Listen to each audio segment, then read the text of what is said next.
हम सब तो रेडी हो गए, लेकिन जिनके समारोह के लिए हम तैयार हुए हैं वो कहाँ हैं? आ जाएंगे रेडी हो रही होंगी। वो आ गई। देखो हो गए सब तैयार,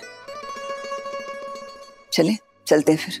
बहनी, कहीं आप स्टेज पे भाषण देने से घबरा तो नहीं रही? घबराहट तो होती ही है ना उमी, लेकिन बात वो नहीं है। मेरे मन में बार बार मीनू का ही ख्याल आ रहा है। पता नहीं वो ठीक होकर कब घर वापस आएगा। खैर, ज़बान दी है मैंने तो जाना जरूरी है। चले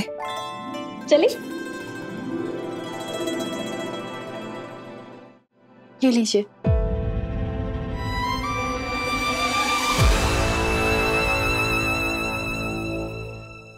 सभी, तुम्हें पता है बाबा हमें लंदन लेके जाने वाले थे, लेकिन लंदन से ज्यादा हम लोग यहीं पे मस्ती करेंगे, नागपुर में।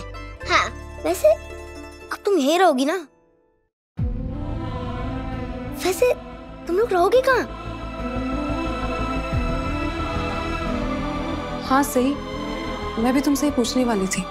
वैसे तुम मेरे बुलाने पर यहाँ पे आई हो और तुम्हारा बहुत बड़ा एहसान है हम पे, लेकिन अभी कहाँ रह रही हो? अगर अभी तक कुछ फिक्स नहीं हुआ है तो मैं तुम्हारे रहने का कुछ इंतजाम करूं? पत्र लिखा, चाहे कुछ भी हो जाए, इन्हें चौहान निवास नहीं बुलाना। चौहान निवास में इनकी कोई जगह नहीं है। आई, ये भले ही विनायक का इलाज कर रही हो, लेकिन ये चौहान निवास में नहीं रह सकती। आप चिंता मत कीजिए मैम, मैं उस घर में वापस आने के लिए नहीं आई हूँ।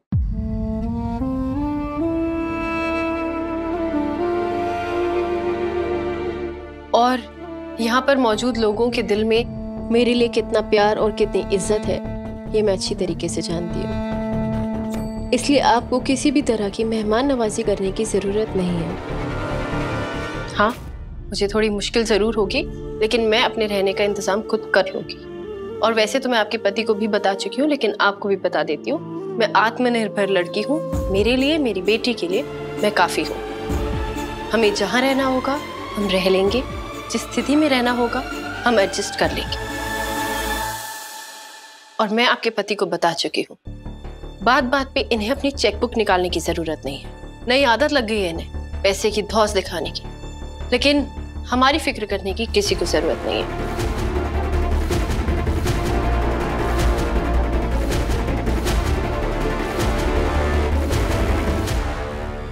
आप सबको नवरात्रि की बहुत बहुत शुभकामनाएं।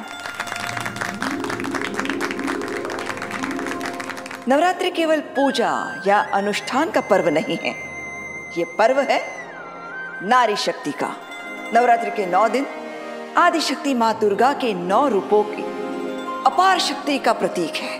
आज की औरतों को माँ दुर्गा से सीख लेनी चाहिए। नारी जननी है, लेकिन जब पाप और अधर्म हद से बढ़ जाए तो विनाशिनी भी बनती है। आज की औरत सब करती है, घर संभालती है, कारोबार संभालती है, अपने परिवार को संभालती है, दुनियादारी भी संभालती है, लेकिन फिर भी सृष्टि ने मर्द और नारी के बीच कुछ फर्क रखा है। मर्द के पास शारीरिक शक्ति, तो औरत के पास कोमल हृदय है, जिसमें प्रेम है, बलिदान है, त्याग करने की भावना है। एक औरत ही पूरे परिवार को जोड़ कर रखती है। अब माफ कीजिएगा, लेकिन मर्द के बस के काम नहीं है ये। हम औरतें सब करती हैं और हमें करना भी चाहिए, लेकिन अपने परिवार के प्रति जो हमारा कर्तव्य है उसे ताक पर रखकर नहीं। हर औरत के लिए उसका पहले अपना परिवार, फिर कहीं जाके दुनिया का भार।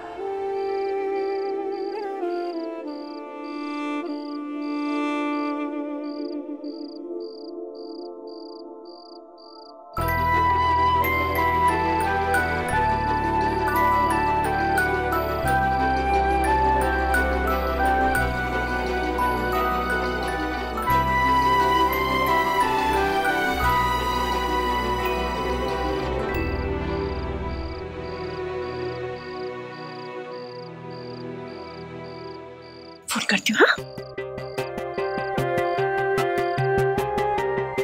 हाँ, हेलो, वर्षा जी बात कर रही हैं।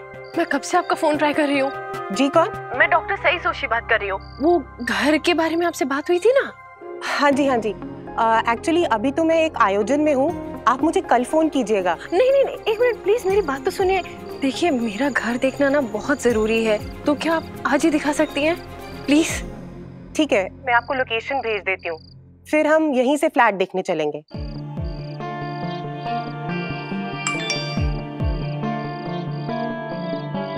अरे वाह मौसी, ये तो पास में ही है। चलो चलो जल्दी चल। हाँ। जल्दी। हाँ चलेंगे। मैं समझ जाती हूँ। औरत होने के नाते हमारी जिम्मेदारी है कि हम दूसरी औरतों को आगे बढ़ने में उनकी मदद करें, उनकी कामयाबी से हम खुश हो।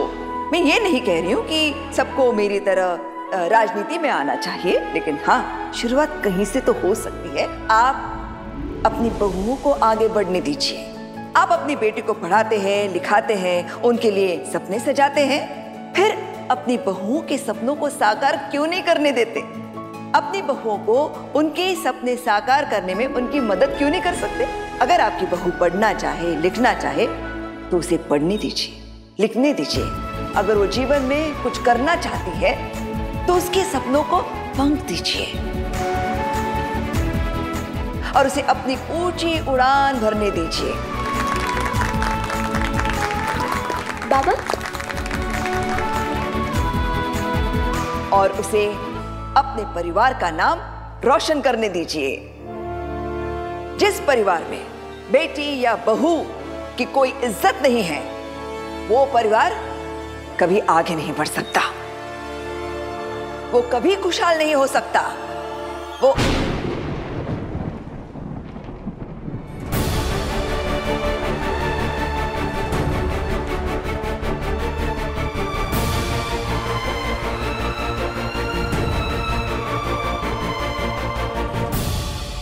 मैं ये सच अभी भी बर्दाश्त नहीं कर पा रहा हूँ।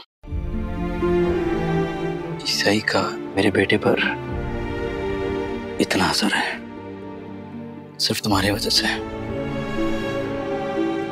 मैं ये सही फैसला ले पाया हूँ। थैंक यू पत्र का मुझे सही रास्ता दिखाने के लिए। वैसे सिर्फ वीनू ही नहीं है जिस पे सही के होने का इतना असर होता है, उसका ये असर तुम पे भी तो होता है विराट।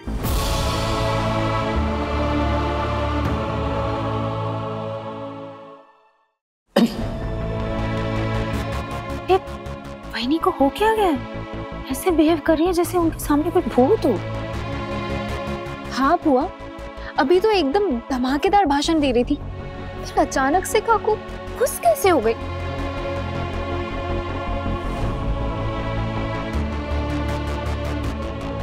एक सेकंड, लेकिन काकू देख किसे रही है?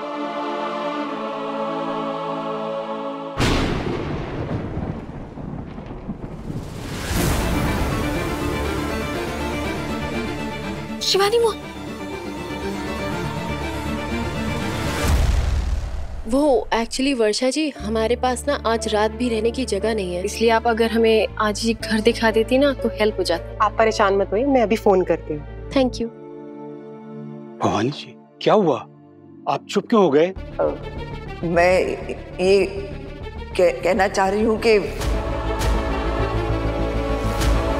वो इनके लिए जोरदार तालियां। भवानी जी, आपकी तबीयत ठीक नहीं लगता है, आप बैठिए। आप परेशान मत होइए, मैं अभी ऑर्गेनाइजर से मिलकर आती हूँ, फिर आपको आकर सारे घर दिखाती हूँ। आई बहुत तेज की प्यास लगी है और बहुत भूख भी लगी है। यह आपकी बेटी है? चलो बेटा मेरे साथ आओ, यहाँ खाने पीने का सारा बंदोबस्त है। आई मैं जाऊँ? हाँ आ जाओ। सही आप माफी मांगने आई हैं? मैंने ऐसा कुछ भी नहीं किया है करिश्मा जिसकी वजह से मुझे माफी मांगनी पड़ी। कमाल है, वक्त बदल गया, जमाना बदल गया, लेकिन आपके तेवर नहीं बदले। That is it. करिश्मा बेटा कैसी हो? मैं ठीक हूँ, आप कैसे हो? ये कौन है? ओह ये विराट दादा की एक्स वाइफ है। ये भवानी जी के भतीजे की पत्नी है? हाँ नहीं,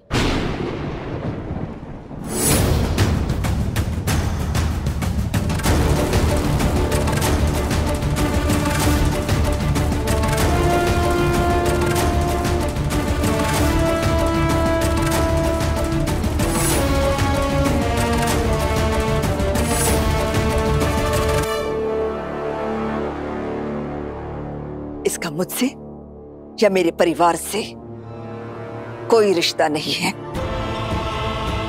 मेरे भतीजे की पहली बीवी मर चुकी है, ये कोई और है। आपको गलतफहमी हुई है। कभी कभार जबान चलाने की बजाय दिमाग चलाकर अच्छा लगेगा। इससे बात करने की क्या जरूरत थी? न जाने कौन कहां से चला आता है। आई चले।